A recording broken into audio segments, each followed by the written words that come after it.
The West Indies. And when you're facing the generals, nearly every ball is a funeral. And when we battle, brother, go and put your men on the boundary line. And if you give we a liquor, that is merely a hiccup. Look, you win the little battle, you lose the war. It's the same result every time. Everybody sing, here come the West Indies. Here come the West Indies. Them rude boys gonna get you by degrees. Here come the West Indies. I tell you now, here come the West Indies. Here come the West Indies. Them bad boys gonna bring you to your knees. Here come the West Indies. Special request to the Trinity posse. And what about the Guyana posse? And what about the Jamaica posse?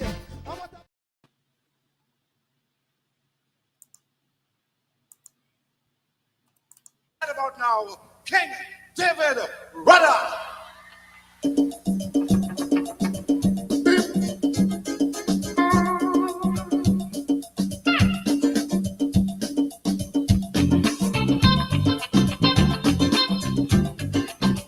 David Rudder. Everybody, here come the West Indies. Here come the West Indies. Them bad boys gonna bring you to your knees. Here come the West. Everybody say, here come the West Indies. Here come the West Indies. Them rude boys gonna get you by degrees. Here come the West Indies. Well, the king had a dream. It was a mighty scheme. They devised a game by which they could always rule. They could always rule. So when they finished with the penalties, right through the colonies, when this game called cricket was the ace in the hand, but today they're back in the school. Everybody sing, here come the West Indies. Here come the West Indies. Them rude boys gonna get you by degrees. Here come the West Indies. Everybody sing, here come the West Indies. Here come the West Indies. Them bad boys gonna bring you to your knees. Here come the West Indies. And when you're facing the general, nearly every ball is a funeral. And when we back the brother, go and put your men on the boundary line. And if you give we a liquor, that is merely a hiccup.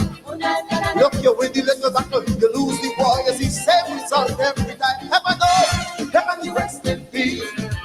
Here come the West Indies. Them rude boys gonna get you by degrees. Here come the West Indies. I tell you now, here come the West Indies. Here come the West Indies. Them bad boys gonna bring you to your knees. Here come the West Indies. Special request to the Trinity posse. And what about the Grenada posse? The Vincent and Quilla posse. And what about the Guyana posse? And what about the Bajan posse? And what about the Antigua posse? And what about the Jamaica posse? Easy down, easy down, easy down, easy down. Give me some light in the house. We all know what happened in cricket recently, yeah? We got a world record. I was there. I was there when Curtly Ambrose bowled down the whole of England for 46 runs too. So Caribbean people, if there's one thing we have going for us is the cricket team, and everybody know that. All the divisions, the cricket team bring everything together, and the music. The two great forces in Caribbean history today, sport and culture. So we're gonna blend them together now. Let me see all the Jamaicans, all the Bajans. Wait, you know what I'm gonna do? All the West Indians, come. All the West Indians. Good, good. Now, to Americans, cricket to us is like baseball to you. The only difference is, baseball is like checkers. Cricket is definitely chess. That's the only difference. So I want everybody to sing with me right now. Come on. Here come the West Indies. Here come the West Indies. Them bad boys gonna bring you to your knees. Here come the West Indies. Everybody say what? Here come the West Indies. Here come the West Indies. Take down the music. I want to hear the people sing. I want to hear the people sing. You ready to sing with me? All right. Now we're going to start a little hoot nanny first, you know, so I want everybody to get a group together. Come on. Here we go. Here come the West Indies. Here come the West Indies. Them bad boys gonna bring you to your knees. Here come the West Indies. Everybody sing.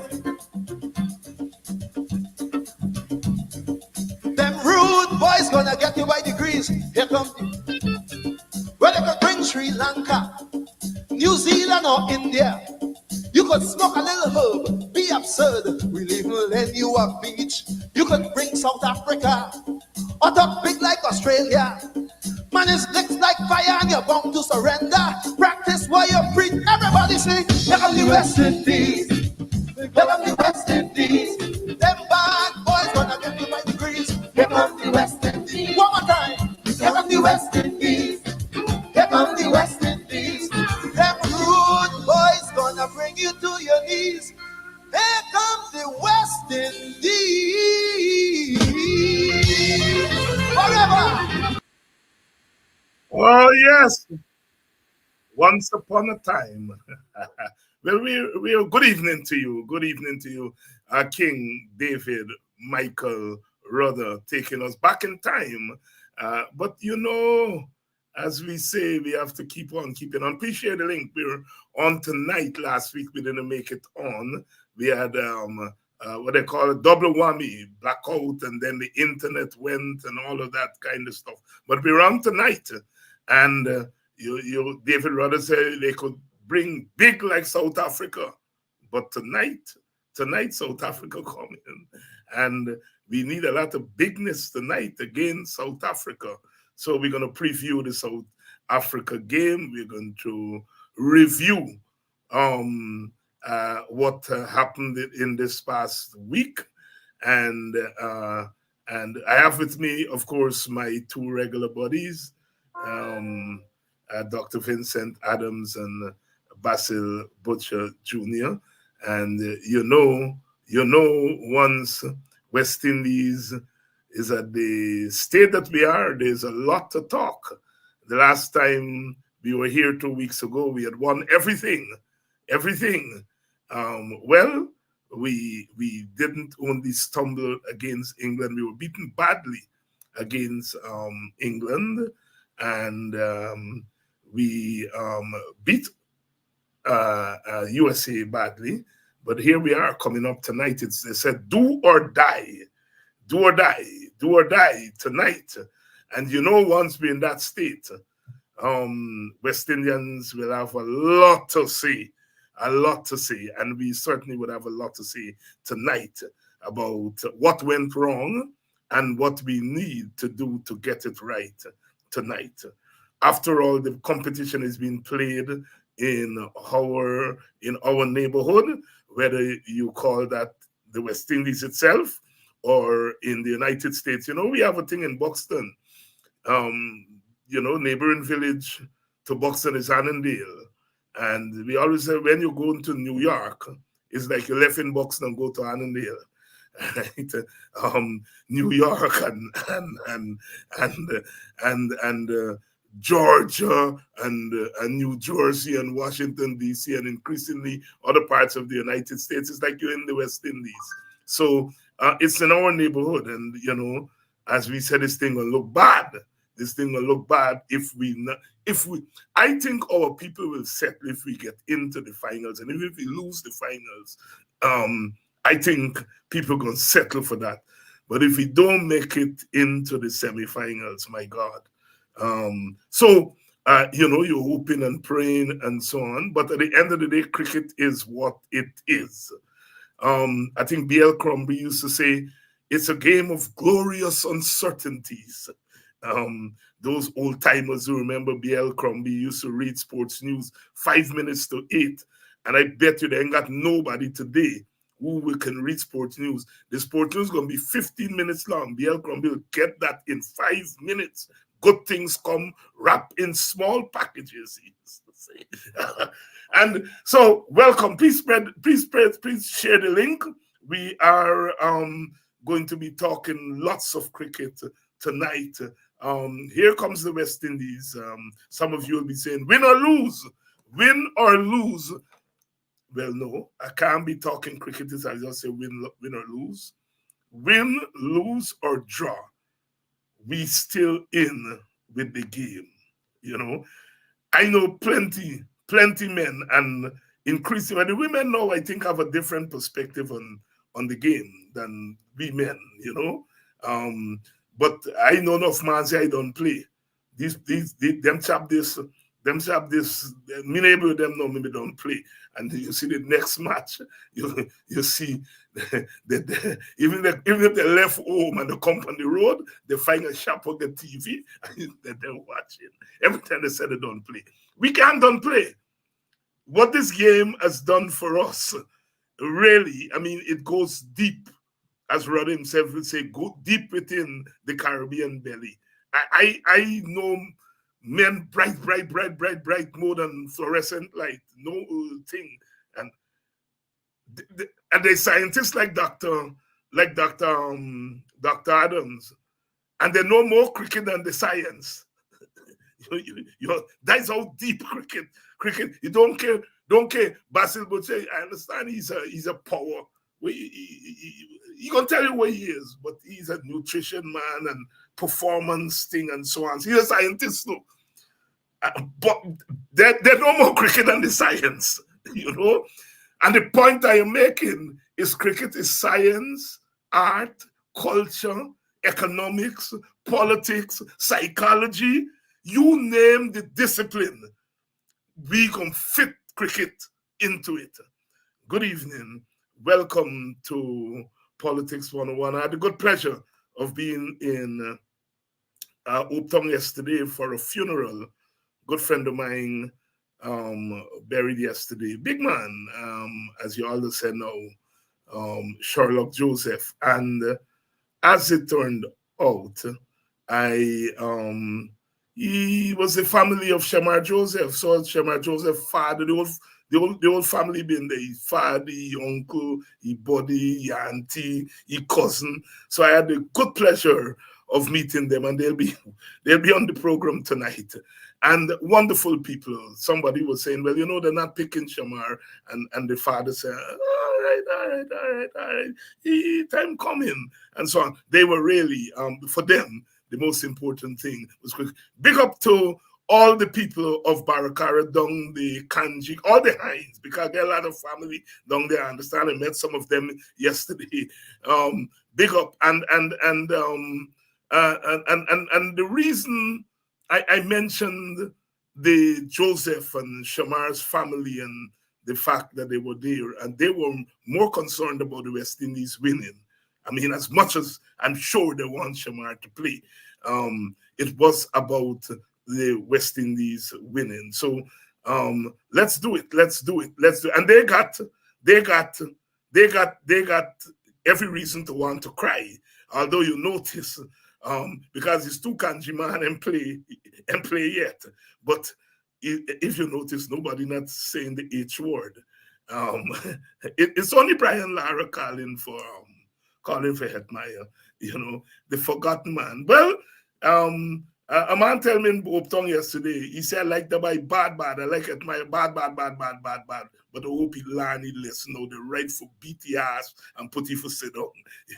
I think that's the sentiment of a lot of Guyanese.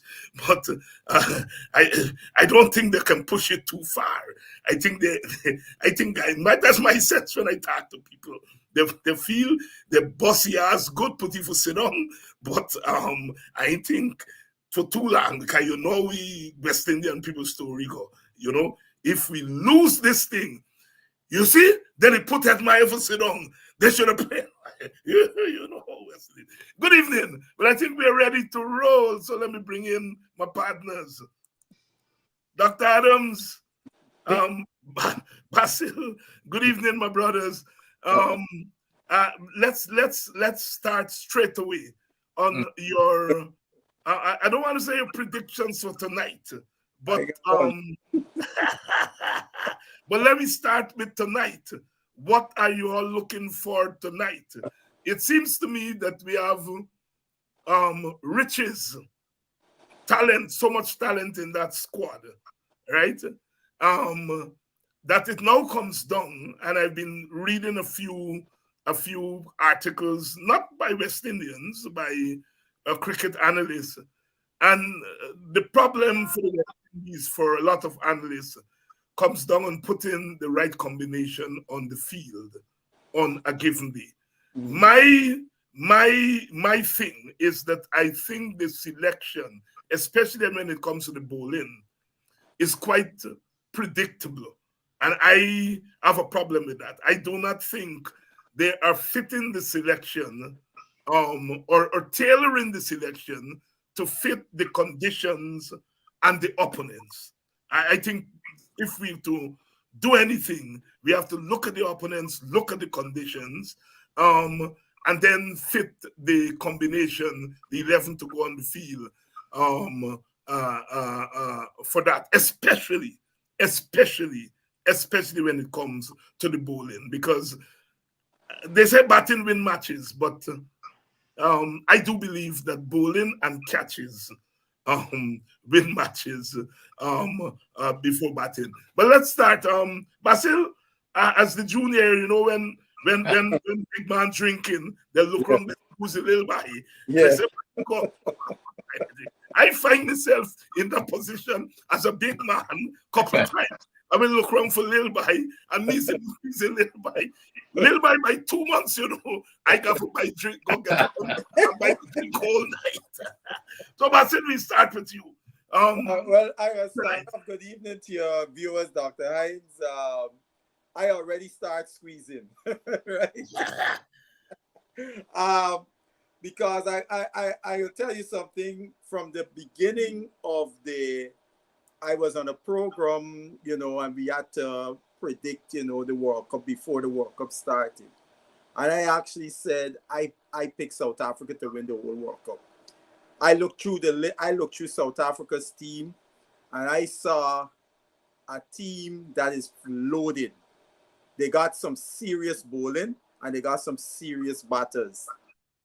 And the last thing I wanted to see was South Africa play West Indies to go to a semi-final, right?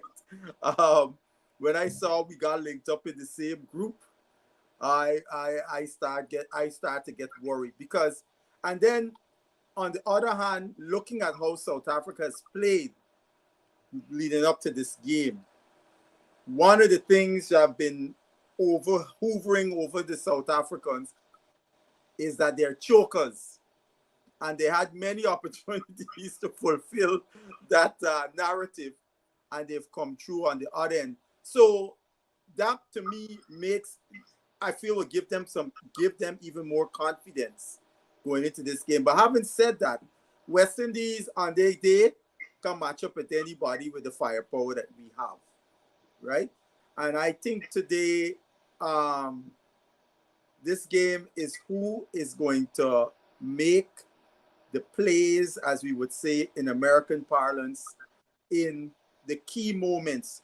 Who is going to hold their nerves in the key moments of the game?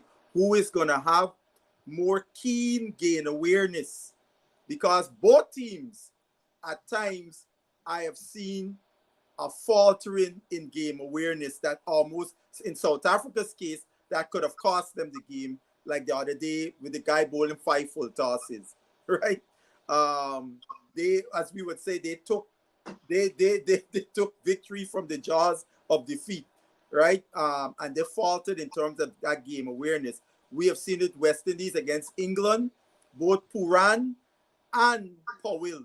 Their lack of game awareness in the way they got out in 15th and 16th over cost us at least 20 runs, right? Maybe we could have scored more because they were both set. And so today I'm looking for more keen game awareness. I want to see a better performance, hopefully between 7 and 15 overs. We've been doing really well in the power play for the most part, except for the New Zealand game where we lost 4 wickets. But every other power play, we are in the 50s, 60s. So we have been doing our job in the power play. But when I look at in between those 7 and 15, that's where we need to really put together a good batting display to then put the hammer down from 15 to 20 and put up a serious score if we bat first or if we chase in that we could win the game. 15 to 20. And we're going to come back to that because, of course, the game, this 20 over game is in segments. You have Yes, the power play, then 7 to up to 15, 6, 7 to 15, and and then then we have 15 to 20. 16 to 20. And Yes. we're going to come back and we're going to clinically talk about where we are getting it right and where we are getting it wrong as the West Indies team. Dr. Adams, your opening salve, of course, you are an opening batsman. I don't know if you should take the first ball, but Basil take the first ball today. Yeah. Cricket. I give the senior man. I took the strike. this T20 is totally different to the kind of cricket we play in our times. I mean, it's cricket has evolved. But hi to welcome to all of our wonderful listeners out there, Dr. Hines and Basil. Here, of course, you said it all, Dr. Hines. This here is not. It's an understatement of the century to say it's a must win. We win, we win. We lose, we're out. It's as basic as that. And the unfortunate thing is that South Africa it looks as if they have found their mojo at this point in time. Of course, they have played unbeaten throughout the tournament, but they've been scratching. And I think the one impetus that they've gotten now, which is unfortunate for us, is the cock. In the last game here, the cock looks as if he's back in touch.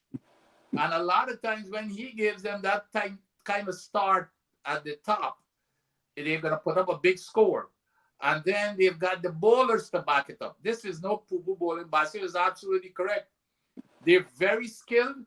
Not only are they skilled, they're fast. They've got some firepower in that mix-up. So this here is a totally different team. But as Basil rightly said, also we can beat any team on any given day. However, we have to have discipline with this team. This is not the USA team where everybody looked, outstanding. And when I say discipline, some of our early batsmen, Puran, for example, he's got to be disciplined enough to not come out there. I don't know why he believes that he's got to come and swipe and run down the wicket from ball one. Puran is our best batter in that team, and a lot of the players are looking at him. He's got to stay around with the players. He can always step it up as long as he stays. He can step it up at the end, but it makes it easier for the other batters as long as he's there. And I believe Puran is the key to us getting a big score. Now, I believe we're going to bat deep, meaning that because of this bowling, they're going to take us deep in our batting. And I would, in terms of the team, and again, I know that a lot of people are calling for Charles' head, and of course, I'm a Mayor's guy too, and the only reason why, if I had to pick the team, in especially a critical game like this against South Africa, we're gonna bat deep, we're gonna need a big score, and the only reason why I would probably change out Charles, and it wouldn't surprise me if they keep him, by the way, and I think he deserves to play if they keep him, but because I think we're gonna bat deep. I would even change out McCoy because McCoy wasn't impressive in his last. He looked really, really ordinary. And by bringing in Mears, I can get Mears to bowl probably 2 overs, and then I Rutherford to bowl, if you need be.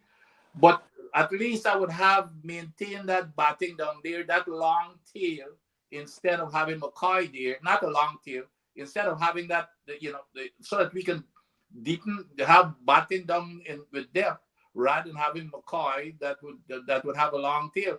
However, again, I think it's going to start with the top, and Puran has got to show up. Now, I'm very encouraged by Shea Hope, who was one of my favorites, but I've never seen him bat like this in a T20 game. He's more like, to me, a test batsman and a ODI, but he really showed up. I don't know. He has an excellent nick. Now, if he comes, of course, it's difficult to compare the USA team with this team here, but he's still in good nick. His timing was just perfect, and if he comes with this kind of form, and Puran shows up, with some others, I think we're going to be in good shape. But we have to put some runs on the board, because wherever we got to defend it, and our bowling department is what I'm more afraid of. So you were bringing in Mears for McCoy? I would bring in Mears. And you will interfere with the batting up front? Well, I would bring in Mears for for um for For even Charles. Charles, even Charles. But the difference between the two of them is Charles is not going to be able to bowl, and then But I would want to have that extra batter down at the end, down at the tail. But for bringing a batter for McCoy. All right. Yeah. So, Basil, what would you do with the team tonight? Who you bring in? That's a fair point. What Vincent is saying, because you got your five bowlers, and then Mears being as the sixth option in the event your five bowlers don't go well, right? And you have the additional batter, and Mears could float, because if you notice in the matches against when we had a half strength team playing against South Africa, half strength, Mears batted at 3 and 4, right? Because both King and Charles were opening the batting, and Mears did a good job. Mears did a good job in all of those matches. That at least two of them, he made 30 odds in both of them, and he did a good job. So he showed again that he could bat. He could bat elsewhere in the lineup, which to me was, well, we're going to leave that alone. God, that's spilled milk. Listen, I have to say, when I looked at Hope the other night, I see a man who got something to prove. Oh, yeah. And he went out there and he backed himself. And tonight, I would bring in another man who got something to prove and put it to open the batting, because I would bring Hetmeyer in. I would bench Charles. I would bench Charles and put Hetmeyer out there because he has something to prove, and because I am still worried about the power play. I know, Basil, you said the data show we've been doing well on the power play. Yes. I still want to see 70-something in the power play. I am not satisfied with 50 odd in the power play. But here, Dr. Hines. Go ahead. But here's a lot of people don't know, but this year, I think is more throughout this. I think this year is more tailor-made in terms for Charles than anybody else, because of the quicks. These folks, like the Rabadon, Ramon and the other quicks. This is the kind of anytime if it's spin early, it's he throws his bat and it's connect. This guy has 100 against South Africa. Basil got his stats. Yeah.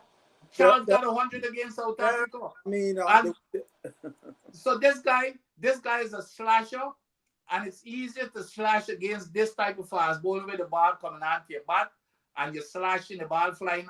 Because remember, we only got two men outside of that circle, and all they got to do is fly, and the ball can fly off the edge and everything. That's it. It's tailor-made for him. So I believe if he's gonna come on, it might even be tonight. So, but so I mean, either way, I don't mind. It's either if he doesn't play, then I'll move Mears into that slot. But if he plays, then Mears could come in at 3 and put Puran at 4. Mm-hmm. Basil, give me your thesis on the power play, because I still think 50 odd, given the fact that we struggle from 7 to 15, and I don't think we're going to correct that tonight. I hope we do.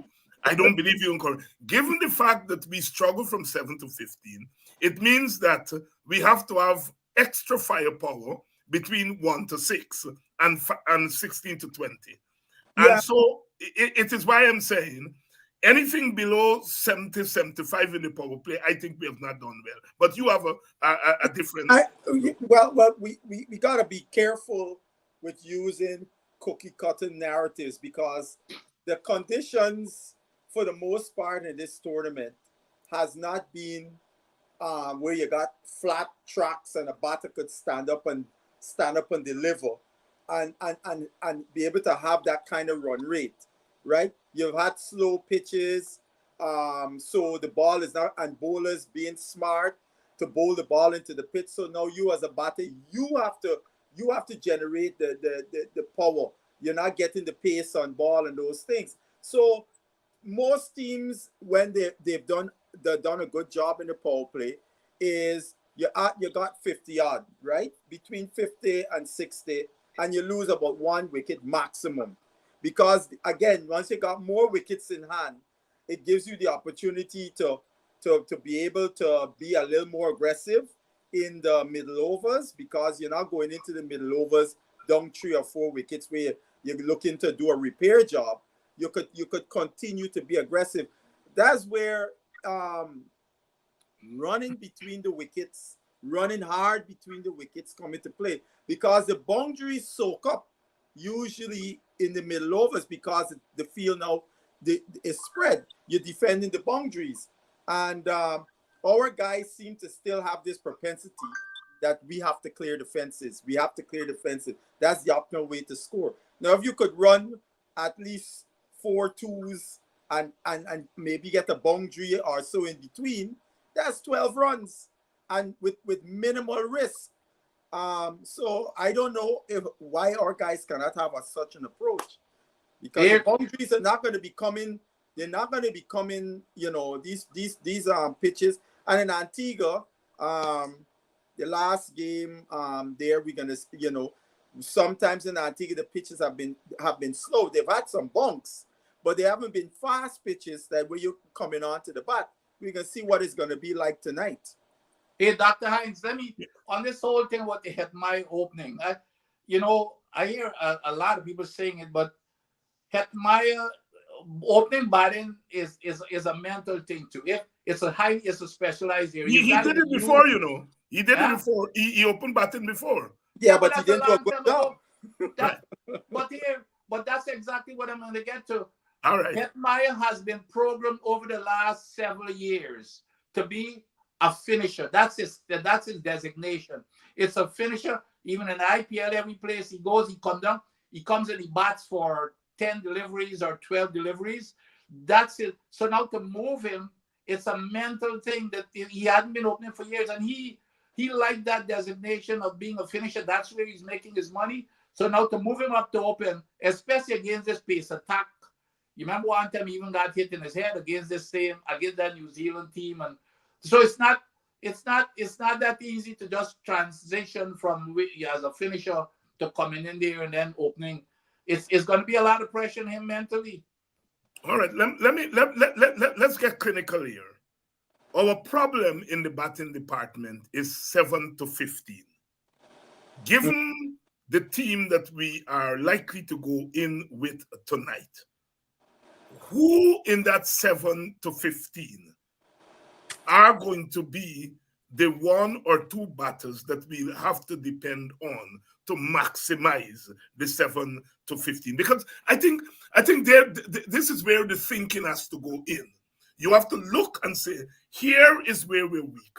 We're weak 7 to 15. Look at your team and say, I'm shuffling the cards to ensure that this batter, that batter, get in there between 7 to 15.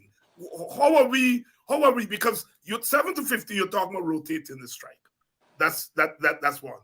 You're talking about being deft against spin bowling. I think at the end of the day, nothing beats technique, right?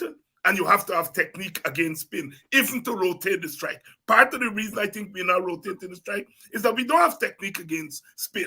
We're not able to push the spinners into the gaps and so on and so forth. So I'm asking you all, given what we have, all right, how are we going to shuffle the cards to ensure that we maximize 7 to 15? Basil, let's start with you and then. The 3 batters I have in mind that should be the ones to shoulder that responsibility is Hope, Chase, and Puran. They are the 3 batters in the team. Clearly, they were the better players of spin in the team. And those are the 3 batters where I see would shoulder that responsibility, so that people like Powell, Russell, Rutherford could come and just blaze, right? So, and one of the things I have noticed something when Puran and Hope bat together, they're running between the wickets is pretty good. And they seem to have a nice chemistry between the two of them when you see them batting together. So and you saw a glimpse of it there against USA, albeit USA bowling attack is not the greatest bowling attack, but still you saw that characteristic between the two of them.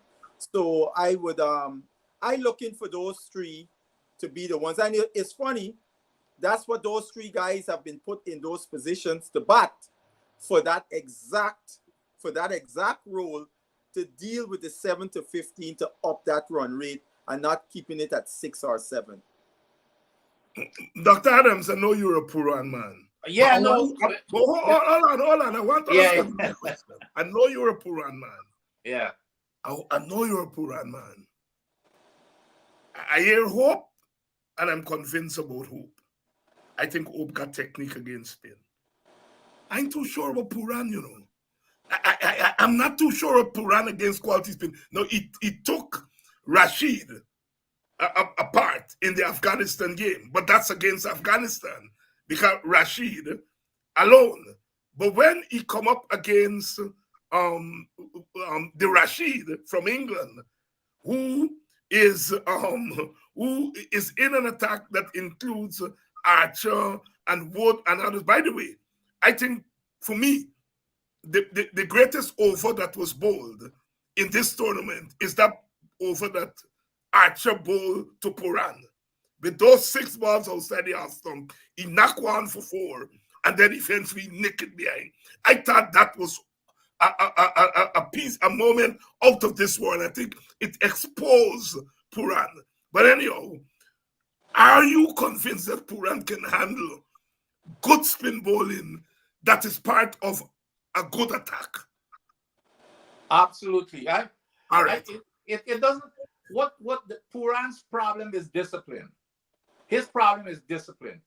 Even that over that that best over that you talked about there, he got indisciplined by Puran he can play anything as long as the guy is the sweetest timers of the ball, but he's got to understand his role in the team. He's the best batsman. He just can't go and give it away.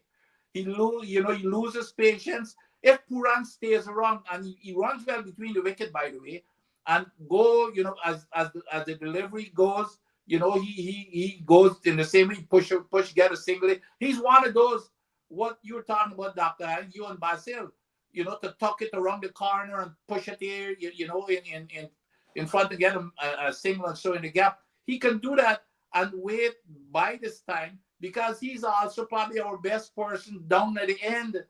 Right, taking advantage. And I buy that. Yeah. I buy him the best person.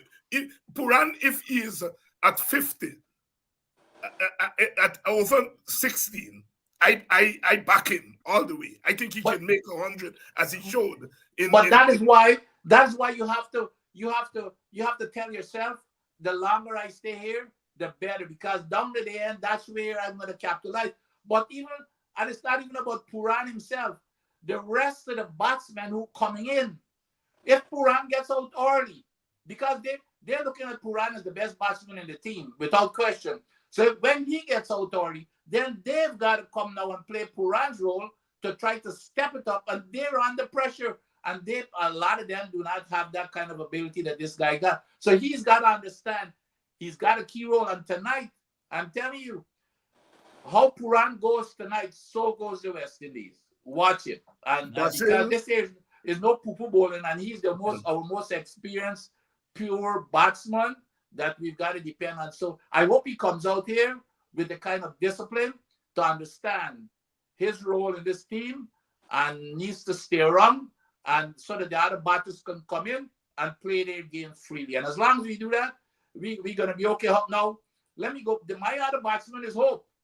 Now, Hope is the other guy. If Hope sticks around for a long time, Hope can also play that same role. While Hope is showing up, the other guys will be confident that at least we've got Hope at that end, and we can, play our own game. So those are the two batters that I'm looking forward to bat long through this inning, either Hope or Puran. Basil, so Vince is saying Puran's problem is discipline. Mhm. I am saying it's probably discipline, but also a weakness against top class spin bowling. Where you stand? Um, you got to remember a guy like Adil Rashid. Adil Rashid is a very cunning bowler.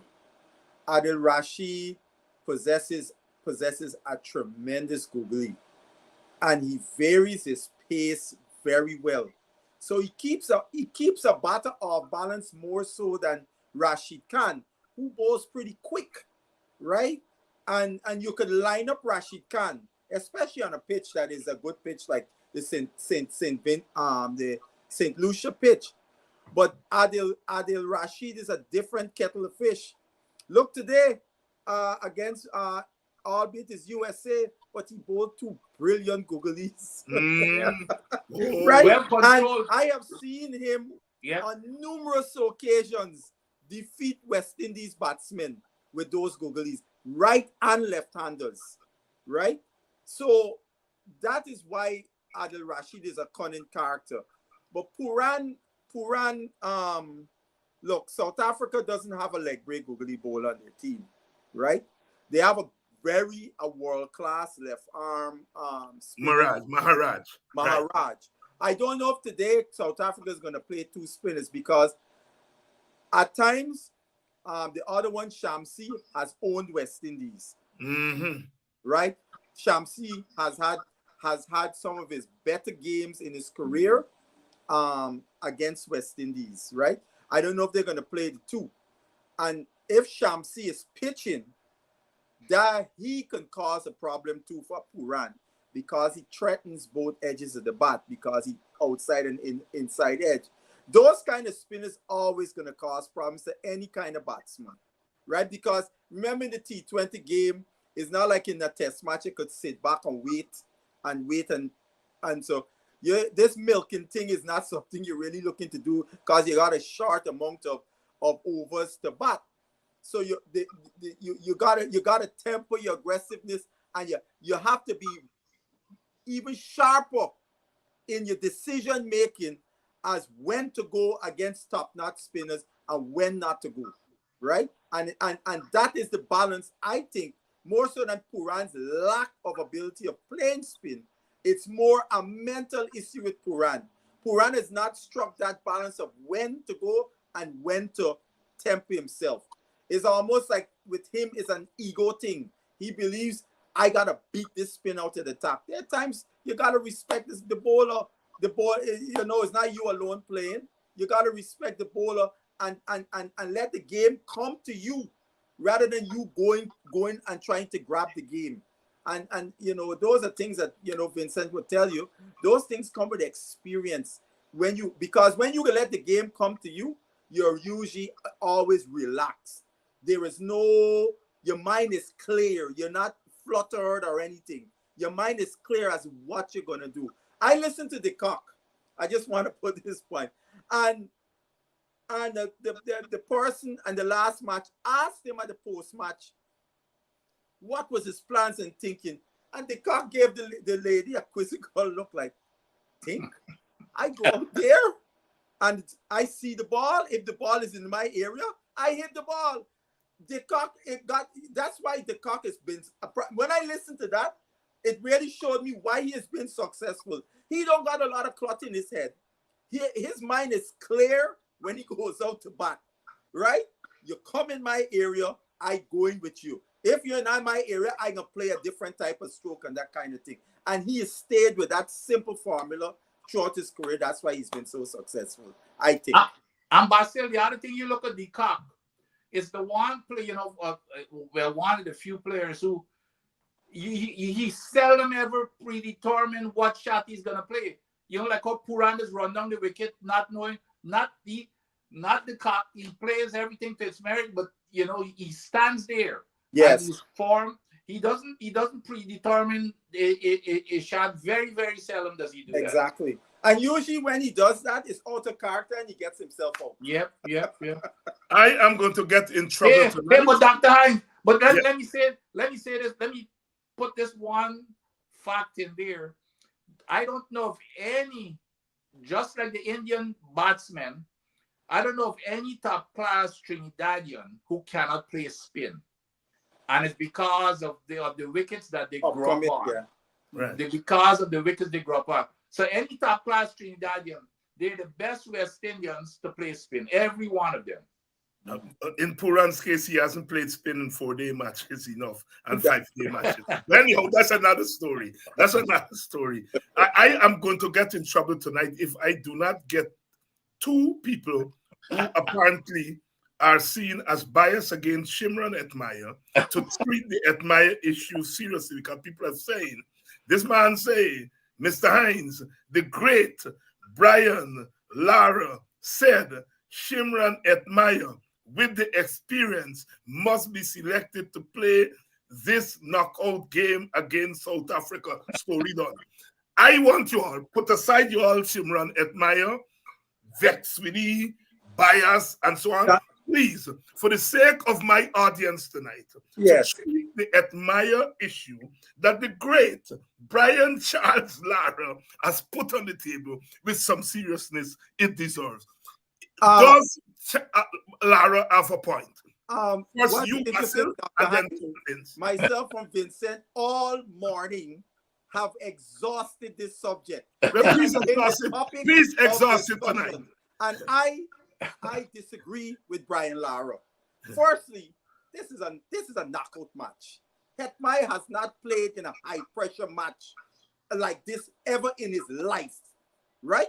So for Brian Lara to make this leap of assumption that Hetmyer would make the difference in this match when he has never in his life ever done something like this. Secondly, Hetmyer was this problem with West Indies and this strike rotation and blah, blah, blah. It's not a new problem. It has been around, I would say, for decades. Even before T20 came into existence, we used to be complaining about the lack of rotation and striking the 50-over game when West Indies played. It has been a chronic problem for us. Hetmyer have been part of those teams where it was a chronic problem. So how now he turns a solution when he was part of the problem? It's not just him, but as a collective West Indian batsman. I remember we used to say Dinesh Ramdin was our best person to work the ball around, and he was not even the top 6 batsman. He come in at 7, and he was the top batsman in the team to find the gaps and so on and so forth. So, all due respect to Brian Lara, I disagree with him saying that to bring Hetmyer. And I mean, I think that would be unfair to Hetmyer to throw him in this cauldron. We know this is do or die. And you think they're gonna say, my Hetty, today is your day, boy. Let's go. No, man. What coaches are supposed to do is to put players in the best position to succeed. And to put Hetmyer in this situation for a game like this tonight, I think would be very unfair to him. With all due respect to Basil Butcher Jr., I still think Hetmyer has the best technique in the West Indies team. Who's saying that? That's my view. That's my view. That's my view. That's my view. I know. I know. No, hear me out. Hear me out. I am in total. I'm totally in favor of the benching of Hetmyer because I think it's good for him. Yes, I support him, and I think the benching of him is.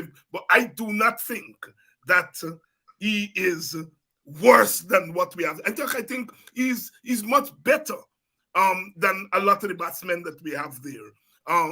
Based on what, Dr. Hines? So I think I am making a distinction between disciplining a chap who is badly indisciplined without taking away his bona fides from him. Dr. Hines, before Vincent speak, let me just tell you this. My view on Hetmyer have nothing to do with his extraneous activity off the field. When I look at Hetmyer, what he does on a cricket field, full stop. Unlike many other people, they got the axe to grind with Hetmyer. I have no axes to grind with Hetmyer. in my view, as you know, I didn't have Hetmeyer in the squad. So to me, Hetmeyer still remains a lucky man to be in the squad. And he got in the squad because the selectors took a punt on Hetmeyer instead of going with Mayers, right? I mean, and you're saying about this technique. I mean, Dr. Hines, I would say you're being very sentimental. Look, as Vincent pointed out, look at Hetmeyer in the last 3 years. Look, because primarily in the last 3 years, he has played in the IPL. He hasn't played as much for the West Indies, right? His primarily has played in the IPL. And look at Hetmeyer in the last 3 years in the IPL. One of the things I noticed, because because I got a lot of friends who just like you, Dr. Hines. So when I come to a debate, I like to be prepared. Although I don't look at the IPL. I would look when Hetmeyer play, because when they come with the superlatives, I want to be able to have an intelligent conversation. I have noticed something about Hetmeyer in the last, and even more so in the last 2 seasons, his ineptitude against quality spin bowling. Ineptitude was something that was not part of his makeup in his earlier years. This was a guy that used to handle good spin bowling, but in the last 2 years, I have noticed when he sees good spin bowling, he is more indecisive as to what to do. And I lend that to what Vincent would always talk about. You make him this finisher, you're seeing 6, 7, 8, 9, 10 balls again. How can you keep those skills, right? So I don't disagree with you about the call. I would be very hesitant. No. That's why I disagree with Lara to put this guy in this situation tonight. I do not disagree. And I do not disagree. No, but with hold on, your, guys. yeah. Lara is asking to drop Ruston Chase to play Hetmeyer. That is whom he's asking to be dropped. No, I wouldn't go That's there. where I want to know Mr. Lara if Chase were just a batsman, I would go there, but we need Chase bowling. Exactly. But anyway, let me get Vincent here. Here, Dr. Hines, you see how you're thinking there in terms of technique, and there's no bias here. I don't think anybody had loved Hetmeyer more than I did when he was coming up as a youngster. I was making big runs. I used to have to ask, who the heck is this guy? I used to be running to the newspapers. I remember me and Basil when we went, and I can't remember the game again. We were in Florida, and I had a nice conversation with a young man, and I was following him. So what you're saying there, that sentiment you were expressing that he's got the best technique, that was in the past, Dr. Hines. That's years ago you were talking about there. Mm-hmm. He has lost that. You cannot maintain that technique when you're batting number 7, 8, and coming in as a finisher and only batting for what, 6 to 10 deliveries. Mm-hmm. You cannot, and he has not maintained that, and that's his psyche right now. So when I hear folks talking about let him open batting, I mean that doesn't make any sense to start with. But Hetmeyer and Basil should go further than that. What has Hetmeyer done, even as the cleanup hitter, in the last year or two? What numbers did he put up to show that he is still capable? Here's the other thing. When you're a big superstar, when you come back home into county, our regional tournament, you should dominate. They don't play. When he played, he didn't dominate. He played, and he got dropped from the Guyana team. Well, they won their team, the 50 overs team. Yeah. Stephen Bamfield here disagrees with you all. Bama, it's on the screen there. If you're ever going to play him, it's in this match. Hines, I agree with you. He's a good enough player to produce, but he cannot. But he cannot drop Chase for him. And I agree. If you can't play it, if you can't try, who are you gonna drop to play him? For me, he comes in for Charles. Well, I want to get you all take on that over that Archer bowled to Puran. I want you to get you all take on it, because I think if ever there was a big moment in a match, and I think we lost the match there. I think we lost the match when Archer priced out Puran in that over. Let me go with Doc first, and then I come to you, Basil. No, again, Puran. Look, Archer was ball. He started over bowling well, and that's where if you can catch Puran, and you put him on the defensive where he's not scored. Puran wants to score every delivery with a boundary. But he's pitching it outside the off stump, yeah? He's pitching it outside the off stump. And he does that for 6 balls. Yeah, but here's how he got out. Did you see how he out? He just threw his bat. He wasn't anywhere close. He's not that kind of a player. He's got better technique than that time. You know, he could have played that ball in several different ways, but he threw his bat at it. He wasn't even close to the delivery. If the first thing is if I see, or if he's a much, you know, he's way up there. But if I see that that's where they're gonna attack me, I'm gonna adjust and move and try to get closer to the delivery rather than staying in the same motion and just throwing your bat at the ball. And that's what he did. He should have tried. If he knows that they're gonna bowl while they have some, they do that all the time to batsmen. But again, he's got the, you know, he's got the skills, he's got the know-how, he's got the experience to understand. Well, okay, how do I? This is not the first time I'm sure that a bowler bowl wide of outside of his arm, but he stood there and just threw his bat at it, and the ball took the outside edge. I think, Basil, before you come in, I just think he got outsmarted, and I think West Indian players, both bowlers and batsmen, for the most part, don't play with uppy, and including Puran. I would love to see Puran play Test cricket because I think he has it within him to be a good, but he's going to struggle in Test cricket. I think Puran is going to struggle big time. When you are going to get 3 slips on a gully, 4 slips on a gully, and you get quality fast bowlers at him, he's going to struggle big time because he doesn't have this. He has all the other things that you say, but he ain't got this. 20 overs, you are going to be able to carry out there for 20, 30 balls in Test cricket. I think he could develop if he plays Test cricket, but he's going to struggle at the beginning. Basil Butcher. Look, Puran was caught on the crease. And one of the things also people not looking at, he was beaten for pace every one of those balls. Yes. The bowled an over of high pace. Yes. And the last ball, the ball that he touched, 150 yards. That was over 90 miles. Or it was like 91 point something. And as Vincent correctly said, there was no foot movement. He just waved his bat. You know, at that point, he could have said, "Look, man, here, I can take a maiden or whatever it was." That's exactly right. And I can come and I can target somebody, because here, that's where sometimes you've got to tip your hat to the bowler. Archer bowled to a plan, keep the ball wide, and Puran did not make an adjustment because he was one, and that's the difference when you play a lot of first-class cricket, Test cricket, and so on. A man beat you for pace 1 or 2 balls right away in your mind. You make an adjustment. How can I get into position quicker to handle that ball? Yeah. There was none of that from Puran. He stood the same place and waved.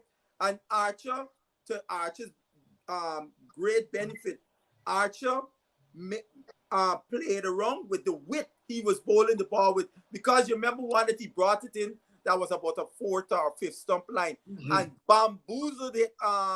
Puran, lucky that ball was not on the stumps, because he would have been gone, because he was looking for something somewhere a little wider, and Archer came a little closer, and then Archer took him a little wider, and he waved thinking the ball close enough. And because, again, now Vincent will tell you this, when you don't know where your off stump is, that's right, you will play at balls you don't have to play at. He had no clue where his off stump was. Even in T20, it still has a value to know where your off stump is when you shouldn't play at balls that you know you're not going to be able to catch up with. And that one he was never going to catch up with. 90 odd miles an hour, and just stand up and just one wave your bat and you got beaten. You got beaten all over for pace. But here's the other thing. If you guys believe that South Africa did not look at also at that over, of course they're gonna come because they've got men with the pace to come, and they're gonna come right there. So I hope that he's learned his lesson and he's gonna do better with them, because they're gonna attack him there too when they look at that over. Dr. Hines, Yeah. what about the over that Janssen bowled in the 19th over against England under serious pressure? England got what, 23 or something to make it 2 overs, and Janssen run up and bowl not only a good over, he got did he get a wicket? No. It was the over before the wicket. But he bowled a brilliant over to give Narkea a double-figure score to defend in the last over. So it was less pressure. So Narkea could have given away a boundary as he did in the first ball, if I remember. The guy hit him for 4, right? So he had some breathing room. Now, if that was 8 runs to defend in the last over now, and the batsman hit a 4 the first ball, you could call it curtains. It's over. Yeah. But Bama is saying there that you don't drop 2 catches like Puran did against him. No, well, there, all due respect to Bamas. The second one, and he's a wicket keeper. The second one, those are the hardest catches for a wicket keeper. A bottom edge, because you are blinded with that ball, because the bat is horizontal. You are coming up with the bounce of the ball. The batter swings, so you got to come up so you could see the edge of the bat. The batter swings and the ball hits on the edge. They got to stick. But the first one, I am still baffled. Why Puran did not make an attempt to dive and catch the ball, the ricochet. He could have gotten that ball. It's almost like he didn't realize the ball got edge. But the ball went down on his hunches, displaying that you dropped my catch. And he just stayed there bewildered and then run and just retrieve the ball like the ball didn't touch the ball. I asked a friend of mine who was a journalist, if you see Mr. Puran, can you ask him what was in his mind with that situation? Well, I also wanted to know what was in his mind in an earlier match. I can't remember. I think it might have been against New Zealand, when he watched them that thing line up and he could have just literally walk and take off those bears. I know between me, Dr. Hines, I don't know why West Indies don't put Shea Hope to go behind the stump. I think Shea should by far, and because this is a match we can't afford no drop. Well, here's where I'm going to disagree with Basil. And Basil is disagreeing with his own father. The one thing I hear every single time from y'all always tell us wicketkeepers, stay down. And Bam is a wicketkeeper. To me, Puran stood up, jumped up too fast. Butcher would tell you every single time, stay down. As a matter of fact, I hear him telling wicketkeepers that can put an anchor around your neck so you can stay down. And so he was way up, and you got to stay down. And I think he's not the only wicketkeeper that I see make them mistake. That a lot of them is just a reflex action that somebody play a shot and you jump right up, and anything low you don't have any more control. But if the catch that he dropped off of this spinner, right, the first one, the bottom edge, his position of his gloves were poor. That's why the ball hit the gloves and bounced out, because he didn't have no give in the gloves, where he had the gloves where the gloves are almost crossing each other, right? Rather than here, that the ball could have hit the glove and he would have had a give to catch it. His glove position was poor also. I don't know how much about the coming up, because the ball hit him right in the middle of the gloves and bounced out. Should we go with Hope tonight? I feel Hope is a better keeper. In my more view, assured, once Hope is playing in 11, Hope is my wicket keeper. Puran is a damn good outfielder, but he's a shopkeeper. He's a shopkeeper. And for me, Puran also, even in the last game against is USA, where he kept chatting and the batsman stopped and said, man, the umpire had to come and tell him, shut your mouth, you can't be talking. Well, he get too much focus on catching the bloody ball and forget about everything else. Gentlemen, two big upsets, I would say, of the tournament so far. The other night, Afghanistan. The other day, yesterday, it was Afghanistan trash Australia. But also the fact that the United States made it into the Super 8. I think it was quite a surprise. But, I've been, a couple of people have called me about what's going on with U.S. cricket. And precisely because they've done so well and they've gotten into they got into the Super 8. I know, Vincent, you had something to do with Vincent could give you chapter and verse. What? Because I've heard some disturbing stories. Yeah, well, that's right. That's where Vincent can give you chapter and verse. Vincent, talk all right, and of course, Basil has been in. Yeah, I can give you some overview, but in terms of specifics, the nonsense that's been going on specifically in the last year or so, Vincent can give you chapter and verse. All right, Vincent, give me chapter and verse. So first I want to congratulate this US team. They've done outstandingly well. This is historic. But what it shows the potential for the United States cricket to go a long way. However, as we can see on that team, we need to start building from the bottoms up. And it so happened that I was on the ICC, the organization which was USACA before this new organization was expelled from the ICC. Then the ICC put together a small group of which, I happen to be part of, to write a new constitution and create this new organization called USA Cricket, USAC. And our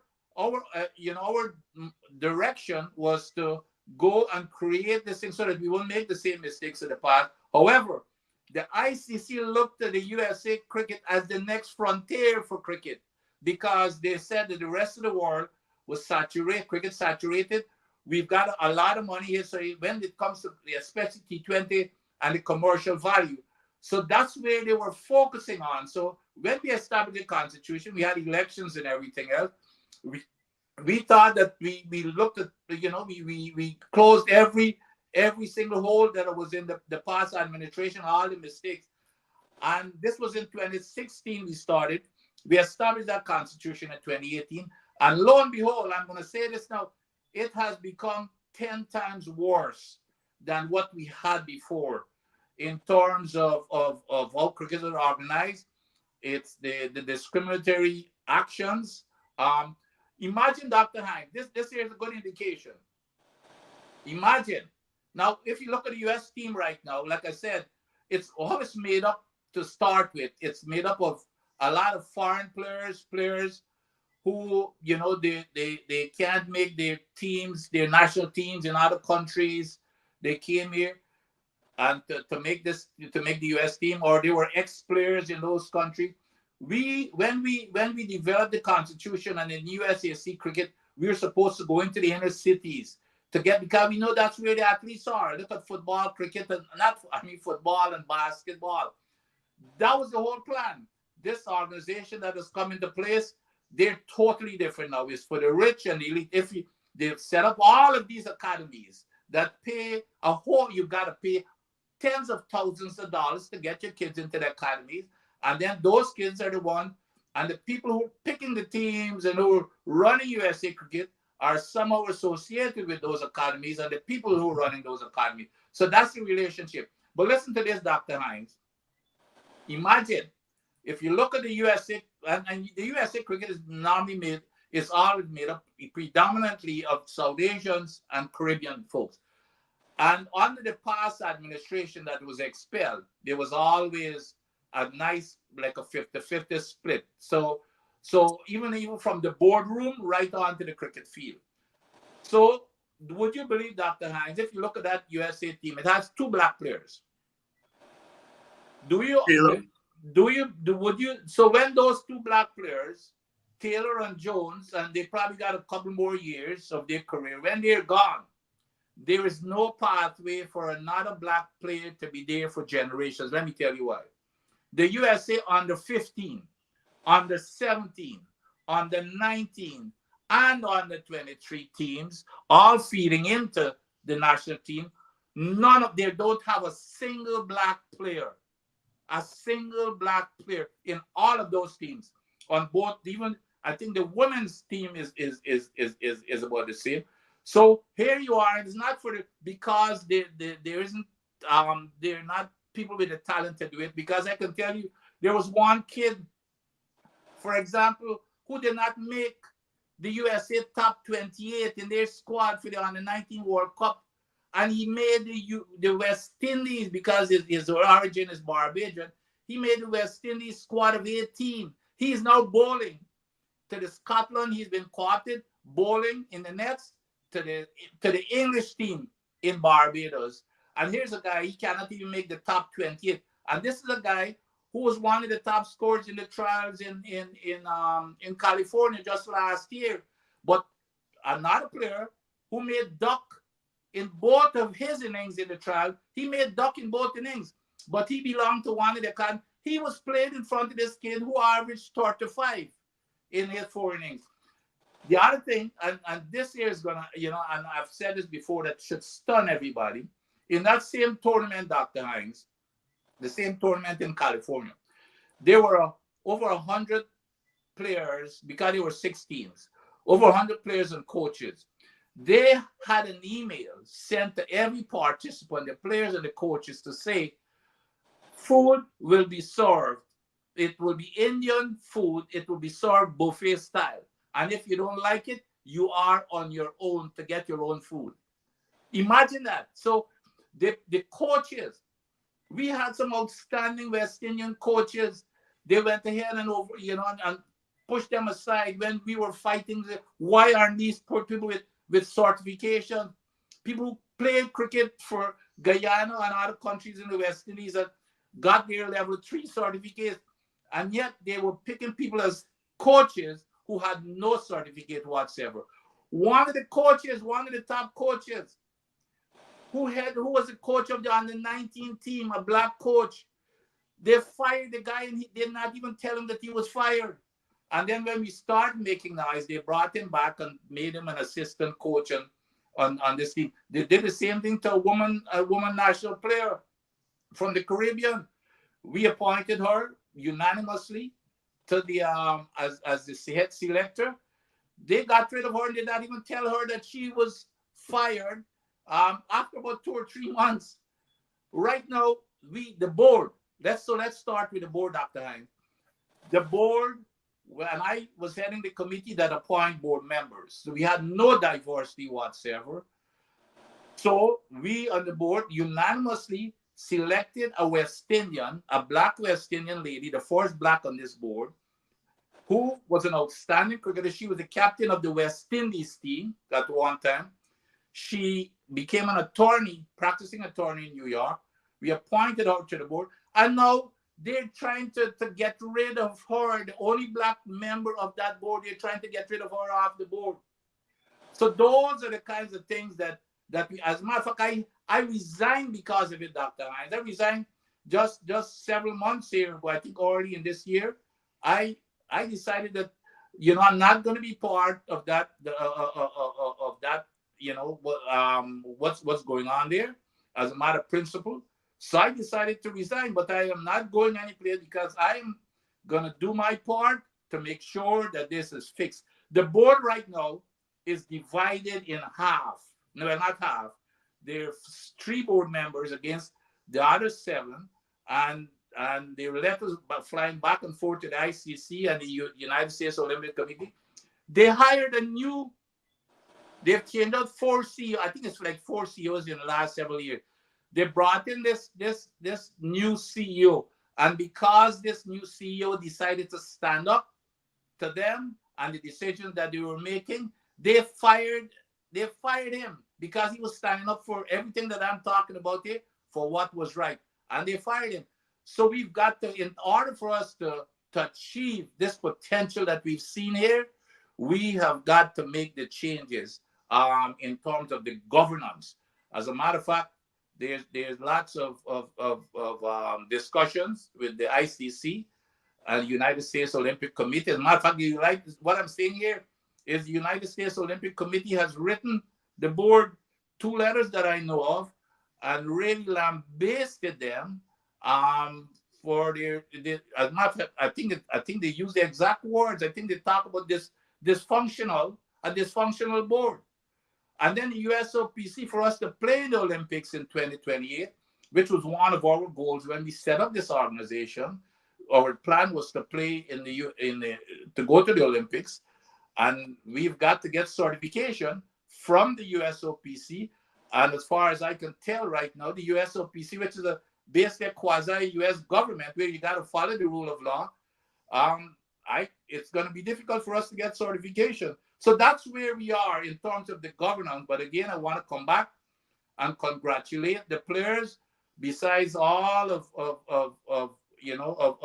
those type of things that are happening in the background, they were able to and there's even some issues that they've got to deal with in terms of paying for their own fare to go play cricket.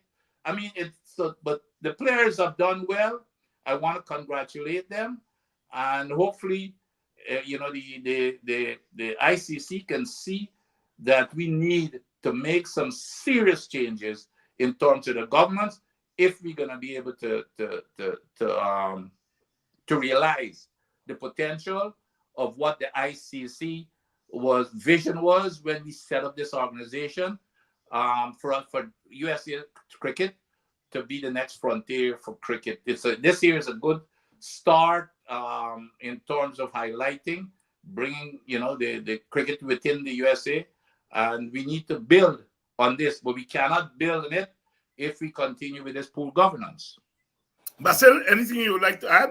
Yeah, overview. I'm going to just go back a little bit in history, because I coached from under 15s all the way to seniors in this country. I used to be the head coach for the region that we used to call, it was called Atlantic, which encompassed the states from Virginia all the way up to New Jersey. And when we would have national tournaments, and I remember, the teams coming from west of the Mississippi, everybody was, for the most part, it was almost 99% South Asian. Whereas the only teams that had any kind of diversity were the teams east of the Mississippi, i.e. New York, us to a lesser degree, and the teams coming from Florida area, right? And at USACA, which was an organization before this one, I got up in a meeting after these South Asian guys were lauding about the academies they're building in the Midwest and so on. And I got up and pointedly said to all of them, all of y'all are talking nice, but you guys are not taking the game outside the expatriate community. The only people that come to your academies is people like y'all. Y'all live in the areas where white people and so on live because y'all in the burbs. I don't see no white kids in y'all academy. So what are y'all lauding about here? Right? And I said, this is going to be a dangerous situation with this academy structure where you're going to have this hierarchy in cricket, and working class and poor people will not be able to participate because their parents cannot afford to send their children to academy to pay thousands of dollars to teach them to play cricket. And that model is which US cricket is upon right now, right? Because in India, for example, because I went to India, this academy thing in India is a cottage industry. Everybody got an academy. An academy means a place where you're teaching young people to play cricket. It's not academy in the way we think of it. So they have taken that model and have brought it here to the United States. But it creates that hierarchical structure. So that's one of the big problems. The other problem is our current structure, cricket structure, the foundation, still remains recreational cricket. It has to be transformed. It has to be more professionalized. And not necessarily when I mean professionalized, paying people to play in the way it is managed to develop and promote the sport. Because currently the structure is not promoting the sport or developing players, right? So the structure that is in place is the structure that our ancestors, when they came to the United States in the turn of the century, formed clubs and wanted to play the sport, the game for recreational reasons that they played back home. We still remain in that in that situation. So that has to be transformed. One of the cool things that could happen from this World Cup success by the US team, and well done to them, is that you may get an influx of dollars into the national setup and so on, that it will help at that level. But it remains still to be seen how much of that goodwill and all the enthusiasm that has occurred with the success of the US team will filter down to the grassroots. One of the last things I want to say is, look, we all been living here in the United States so well, and we all know sport in the United States comes through the education system. It is not like outside where you got clubs. Clubs is where players are developed in other sports. Whether it's football, cricket, it's clubs, how you develop as a player. And that has been the major challenge for getting cricket in schools, where you will have it will expose all the young people and working class, poor youngsters, all because they could be in public schools and so on. And I believe also we can build a parallel club structure, like where it's like how it is in other parts of the world, to facilitate in developing our young people. Because look, Dr. Hines, because of getting to this Super 8s, the US have qualified automatically to the next T20 World Cup. So we have to start making our preparation. Some of these guys that played in the team this time around will not be around, because I'm gonna call names, but I know one person in particular in this team should have never been in the team. He only in the team because he got a name and a reputation. But when you watched him play in this World Cup, you have to ask yourself, what is he doing there in this team, right? So those guys, all of them may not be there. So who are the youngsters coming up behind them that can challenge for places and so on? So U.S. cricket, I said this, and Vincent was in that meeting when at the time D&T was USACA president. And I said, Mr. D&T, why don't we have a comprehensive analysis of our cricket structure? When Ireland made the decision they wanted to play test cricket, Ireland did such a study and had to transform their whole cricket landscape to facilitate that. And that is what we will have to do. And I think if we do that, we can challenge to be one of the serious teams in world cricket because of our population and diversity and the hotbed of athletes in this country. Because now, Dr. Hines, I can comfortably, whereas I couldn't see in the past, a youngster, you could play cricket and earn a good living. I couldn't tell a youngster that 5-10 years ago when I was coaching them, because, lots of guys dropped out, because I coach a lot of youngsters. When they got to college, after college, them guys went on to live their lives. They played a little under 19 with me, but because there was nothing in cricket for them anymore. Yeah. Let me jump. Basil says something there very important, so let me jump on it.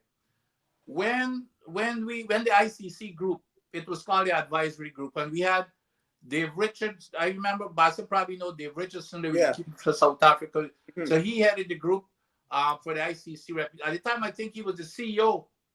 For the ICC. So he was the head of the group that put together. It took us 2 years to put together this plan. One of the fundamental pillars of that plan was to do exactly what Basil is saying.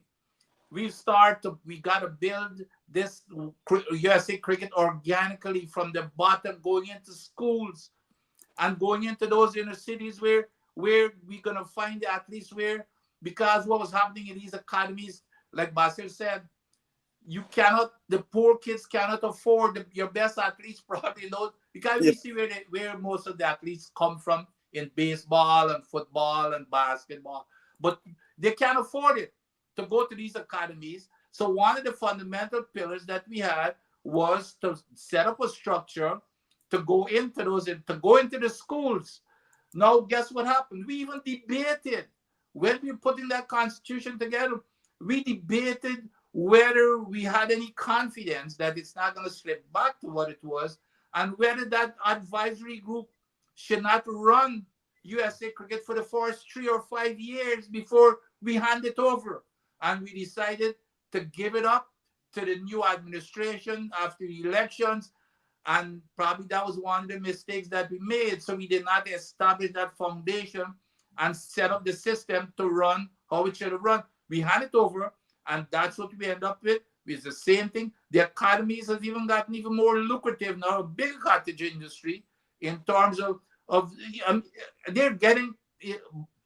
And Basil probably know the numbers better than I do. Serious numbers. I mean, this 20. You got to pay. It's more like more universal. Double figures in the thousands of dollars, Dr. Hines. The tens of thousands. Five figures. The tens of thousands of dollars to go to these academies. So okay. So you've got to expect your kids to get picked if you're paying all that kind of money, and that's what's going on. I just want to make one quick point, Dr. Hines, that would concretize what we talk about the inner city. I know a guy who had an indoor facility, and he still has it somewhere else in New Jersey, but in the Morristown area. And he told me one day I was over there, because one of the things they would do, they would volunteer stuff, and there was like a place where kids, something like an orphanage, kind of thing. The kids, the parents have abandoned them. So all these kids were young black kids. And he said they would bring them in to teach them to play cricket. And these kids were good athletes. And he said, "Boy, Basil, these boys pick up this cricket." And he was telling me one of them, the man running and bowling fast. I said, so my eyes light up.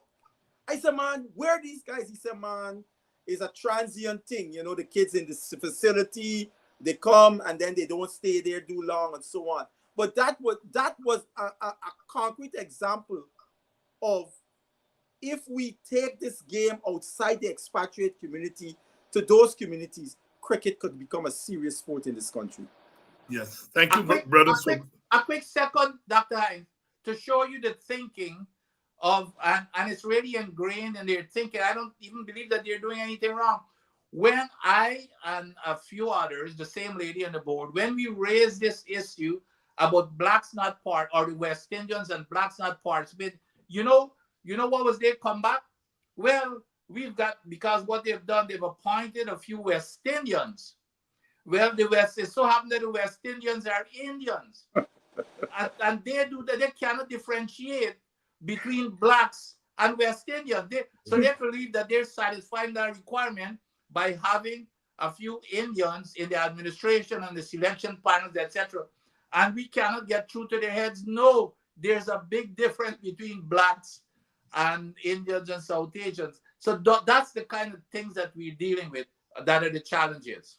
We'll continue to cover this issue in the coming weeks. Very important revelations here tonight. That should resonate with you, Dr. Hines, with Politics 101. Yes. So, as you know, it's an issue that I take an active interest in. Well, in an hour's time, we are going to be witnessing the first ball. Yes. As we go out, by the time we come back next week, we will have. Yeah, either be smiling or we'll be crying. Or crying. Hey, Dr. Hines, me and Basil were a little bit worried last week when you didn't show up. He said, "Oh God, I wonder if they're lucky up." Yes. I get those calls every day, but so far, attaching. I hope they come to me before the end of the World Cup, because if we do well tonight, I want to be there for the semis. I don't want to be asking any policeman, "Oh, what's the score about?" What's the score about? My brothers, thank you all very much for coming on, and hope we have a good match tonight. one way yes, or the yes, other. yes. It will be good if West Indies As really. I said to you, Dr. Hines, I already squeezing. I am already squeezing. Yeah. You know, because West Indies is not a team that you could say by your D sure that they're gonna come out and play a certain way. Yes, You know what I exactly, mean? exactly. They're very much just like the Pakistanis, a very mercurial team. That's right. You know, Yeah. and your emotions could go. You know, so I will be squeezing from 8:30 even more. So I like what we said that time. Plus roti. All right, my brothers. I'll see you all next week, and All and we'll see what happens. Very good sport here, and thank you all very much for staying with us another Sunday evening. Get it out. Well, we don't do the popcorn thing in the West Indies. I suppose we do the plantain chip and chicken foot and so on. And of course, you have to have the El Dorado or something close to that. Whatever it is, let's stay with the boys tonight. Let's stay with the boys tonight. If we can win this tournament, like I said, if we get in to the finals, even if we don't win the finals, I think it will be a boost for West Indies cricket, certainly beyond the boundary, and it could spill within the boundary. So hope we can celebrate after tonight, but we still got to the semi-finals after then, and then the finals. So we still got a way to go. As you all said these days, we have a ways to go. All right, good night, and I'll see you all next week. Rude boys gonna get you by degrees. Here comes the West Indies. And when you're facing the generals, nearly every ball is a funeral. And when we battle, brother, go and put your men on the boundary line. And if you give we a liquor, that is merely a hiccup. Look, you win the little battle, you lose the war. It's the same result every time. Everybody sing. Here comes the West Indies. Here come the West Indies.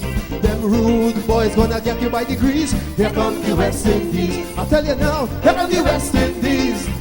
Here come the West Indies. Them bad boys gonna bring you to your knees. Here come the West Indies. Special request to the Trinity posse. And what about the Guyana posse?